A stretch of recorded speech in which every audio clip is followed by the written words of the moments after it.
السلام علیکم ورحمۃ اللہ وبرکاتہ۔ استقبال کرتے ہیں آپ سبھی کا آپ کے چینل آل ایجوکیشن پہ۔ امید کرتے ہیں کہ آپ سب بخیر ہوں گے۔ تو آج ہم لوگ پڑھنے والے ہیں مضمون ریا، جس کے لکھنے والے سر سید احمد خاں ہیں، ٹھیک ہے۔ اور ہم نے درخشاں دوم کا 6 چیپٹر پڑھ چکے ہیں۔ ہم لوگ درخشاں دوم کا 6 چیپٹر پڑھ چکے ہیں اور یہ 7واں چیپٹر ہے، یہ مضمون ہے۔ اور اس کے بارے میں سب سے پہلے ہم پڑھتے ہیں، اس کا خلاصہ جان لیتے ہیں۔ اس کا خلاصہ یہ ہے کہ اس میں ریاکاری ہم لوگ جانتے ہی ہیں۔ ریاکاری کہتے ہیں دکھلاوے کو۔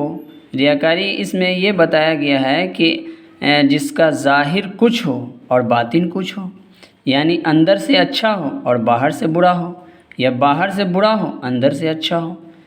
جیسے کہ مثال کے طور پر ایک شخص ہو جس کا ظاہر سے ایسا معلوم ہوتا ہو کہ بڑا دیندار ہے، بڑا اچھا ہے، لیکن وہ شیطانی عمل بھی کرتا ہو، ٹھیک ہے، تو اسی کا نام ریا ہے۔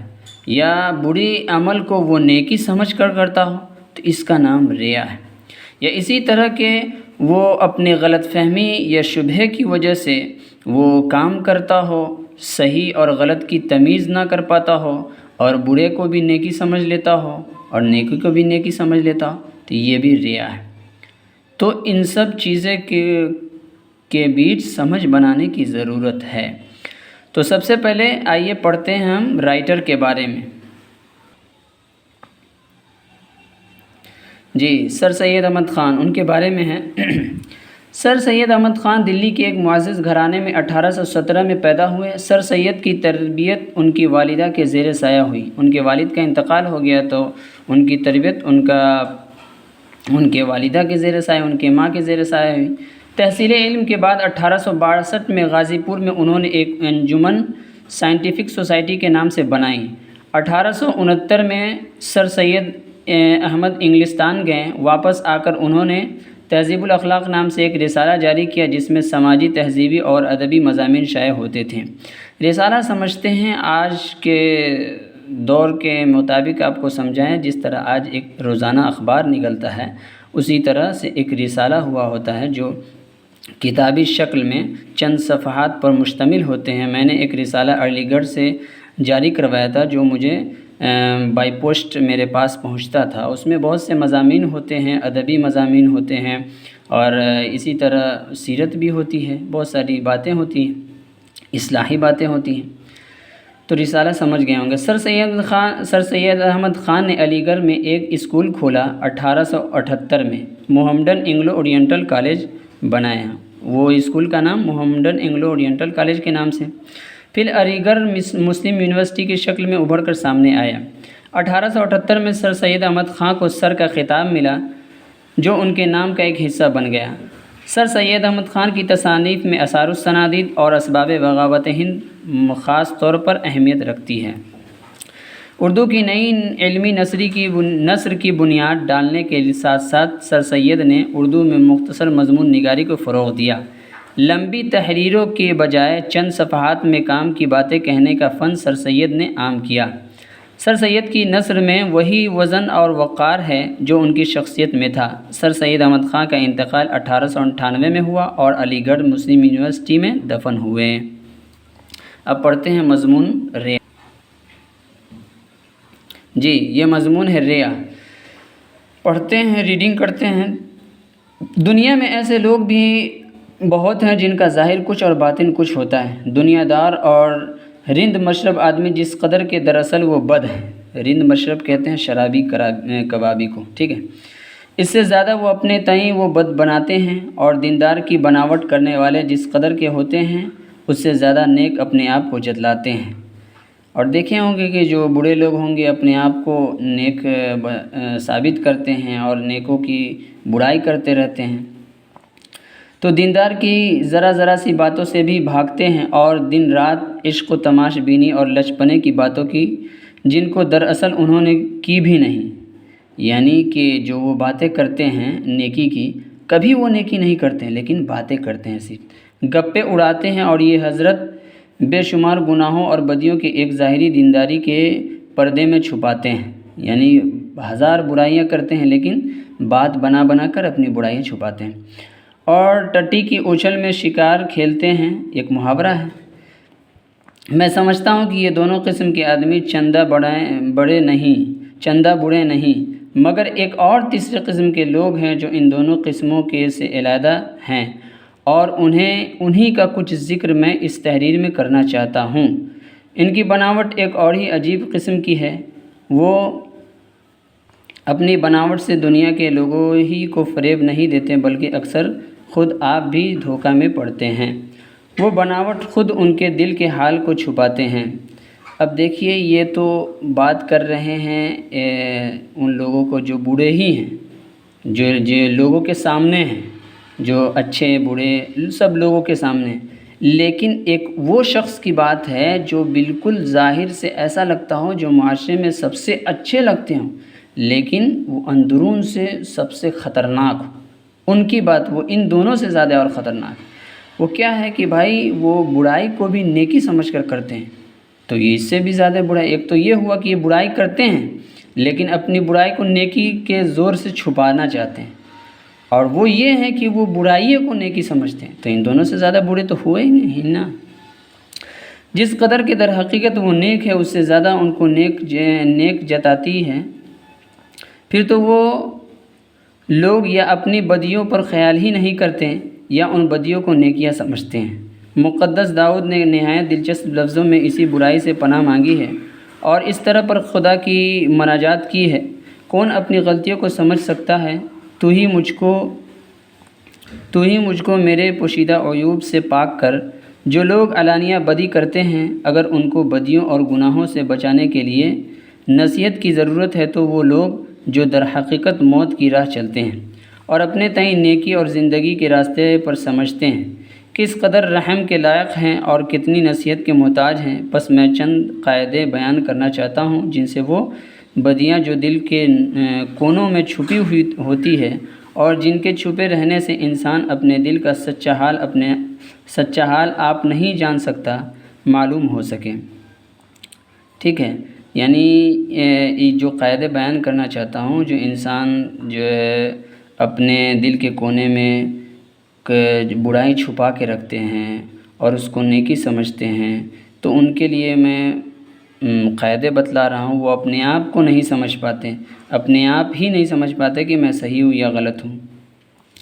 عام قاعدے تو اس کے لیے یہ ہے کہ ہم خود اپنے آپ کو ان مذہبی اصولوں کو جو ہمارے ہدایت کے لیے مقدس کتاب اللہ میں لکھے ہیں جانچیں اور اپنی زندگی کو اس پاک شخص کی زندگی سے مقابلہ کریں جس نے یہ فرمایا: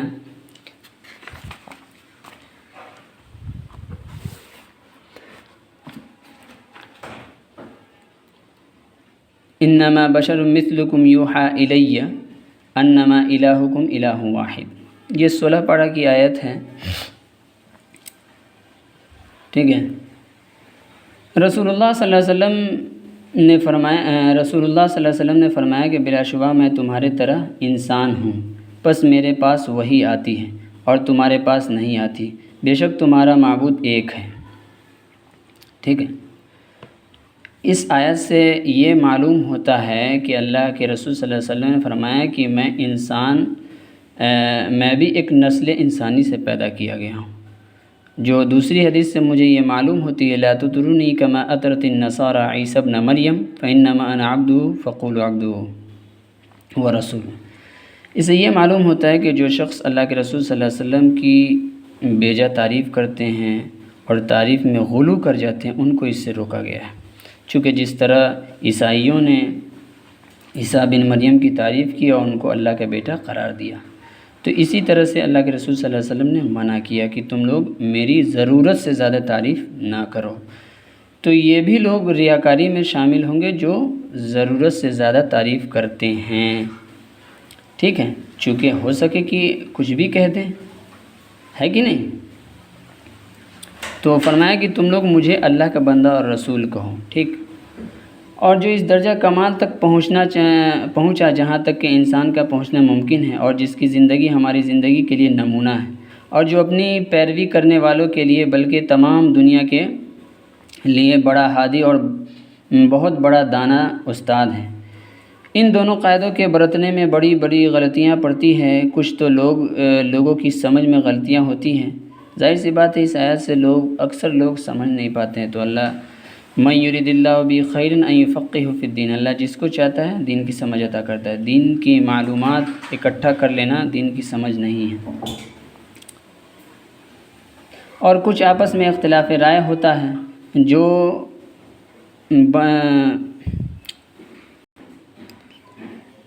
بن ہوئے رہ نہیں سکتا، اور کچھ زمانے کے گزرنے سے ٹھیک ٹھیک حالت اور کیفیت ان واقعات کی جو گزرے معلوم نہیں ہو سکتی۔ اس لیے کہ برخلاف اگلے مسلمان منصفوں کے صرف انہی قاعدے کے بیان کرنے پر میں اکتفا نہیں کرتا، بلکہ اور بھی قاعدے بیان کرتا ہوں جو انسان کو ٹھیک ٹھیک مطلوبہ راہ پر لے جاتے ہیں۔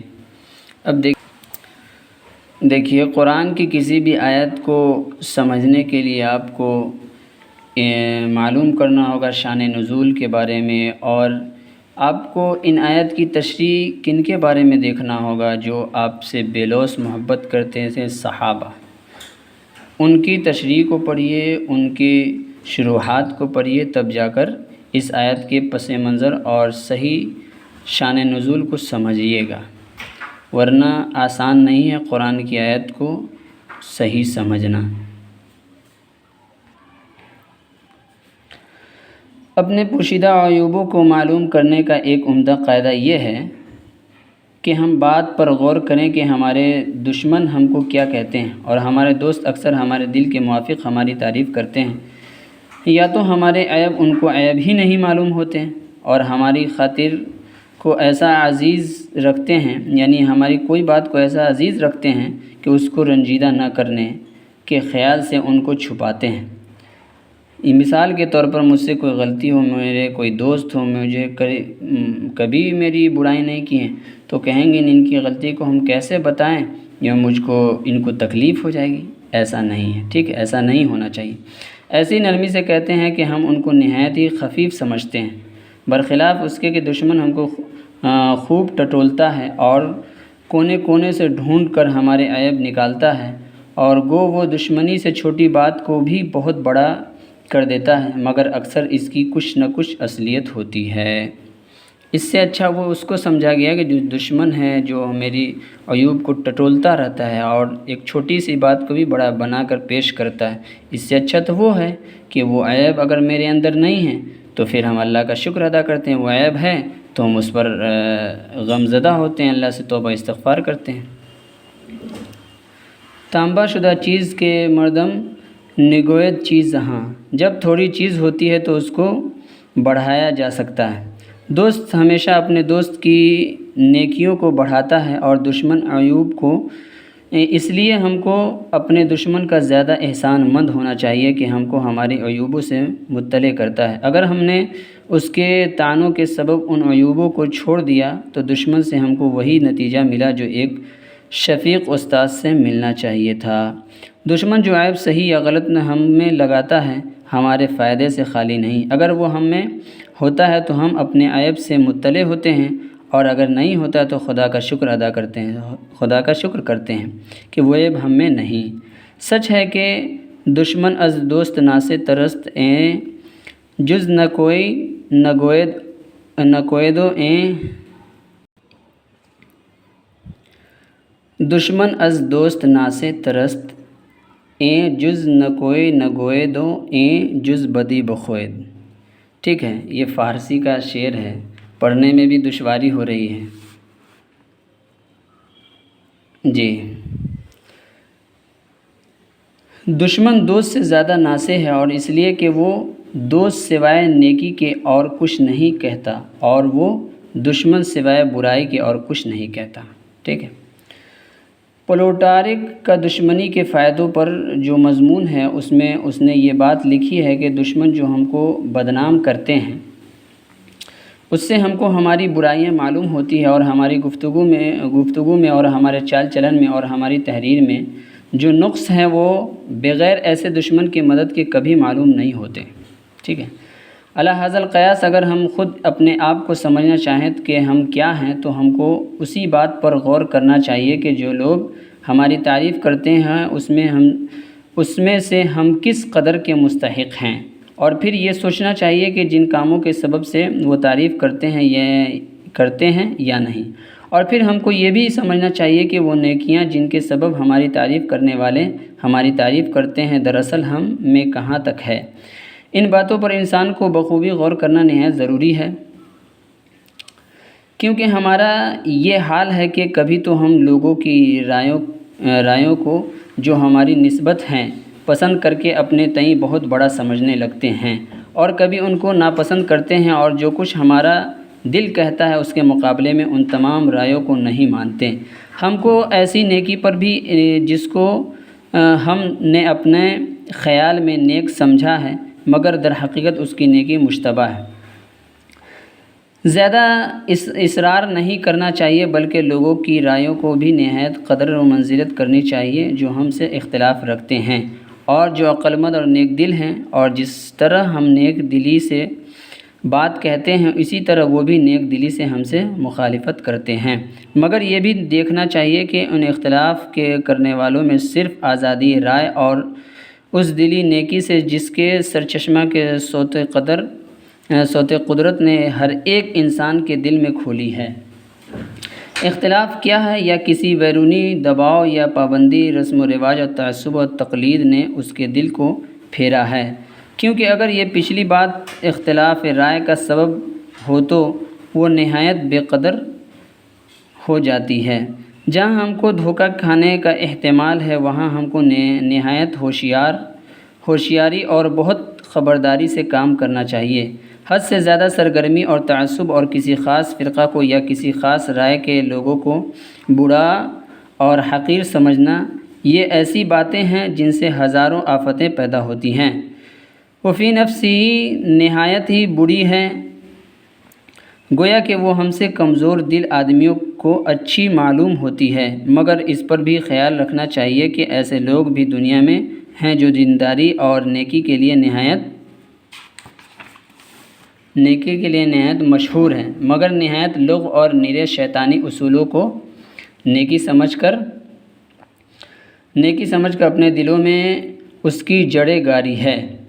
ٹھیک ہے، میں اس بات کو قرار کرتا ہوں کہ میں نے آج تک کوئی ایسا عقلمند اور انصاف پسند شخص نہیں دیکھا جس میں پوری یہ سب باتیں ہوں اور پھر بھی گناہ سے پاک ہو۔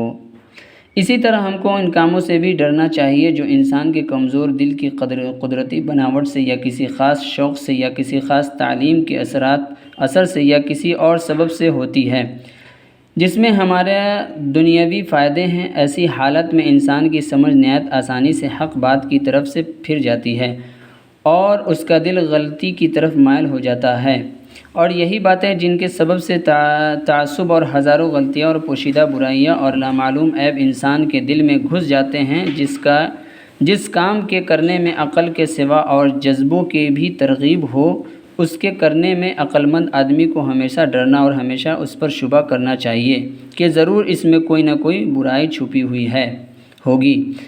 ان اصولوں پر اپنے خیالوں کو جانچنا اور اپنے دل کو ٹٹولنا اور دل کے تاریک جذبوں کو ڈھونڈنا ہمارے لیے اس سے بڑھ کر کوئی چیز مفید نہیں ہے۔ اگر ہم اپنے دل میں ایسی مضبوط نیکی بٹھانی چاہیں جو قیامت کے دن ہمارے کام آوے، جس دن کے ہمارے بھید کو جاننے والا ہمارے دل کو جانچے گا، جس کی عقل اور انصاف کی کچھ انتہا نہیں، تو ان اصولوں پر چلنے سے بہتر ہمارے لیے کوئی راہ نہیں۔ ہمارے بانی اسلام نے جب ہم کو یہ سکھایا کہ خدا ہر جگہ حاضر و ناظر ہے، ہمارے دل کے چھپے بھیدوں کو جانتا ہے، تو اس نے کس خوبی اور خوبصورتی سے اس ریاکاری کی برائی ہم کو بتا دی جس سے انسان دنیا کو دھوکہ دیتا ہے اور خود اپنے آپ کو ہی فریب میں ڈالتا ہے۔ داؤد علیہ السلام نے بھی اپنی مناجات میں اس ریاکاری کے خوف کو جس سے انسان خود اپنے آپ کو دھوکہ دیتا ہے نہایت دلچسپ لفظوں میں ادا کیا ہے، جہاں اس نے کہا ہے کہ اے خدا مجھ کو جانچ، میرے دل کے تہ کو ڈھونڈ، میرے خیالوں کو دیکھ، مجھ کو بخوبی پرکھ، مجھ میں کسی برائی نے راہ کی ہے اور مجھ کو ایسی راہ پر لے چل جو ہمیشہ کو قائم رہے۔ امید کرتے ہیں کہ یہ پورا مضمون بہت اچھی طرح سے سمجھ میں آ گیا ہوگا اور اس کا جو پیغام ہے وہ بھی سمجھ میں آ گیا ہوگا۔ چلیے پھر اس کے دوسرے چیپٹر کے ساتھ ملتے ہیں اور اس کے کوشچن آنسر کے ساتھ ملتے ہیں۔ تب تک کے لیے اللہ حافظ۔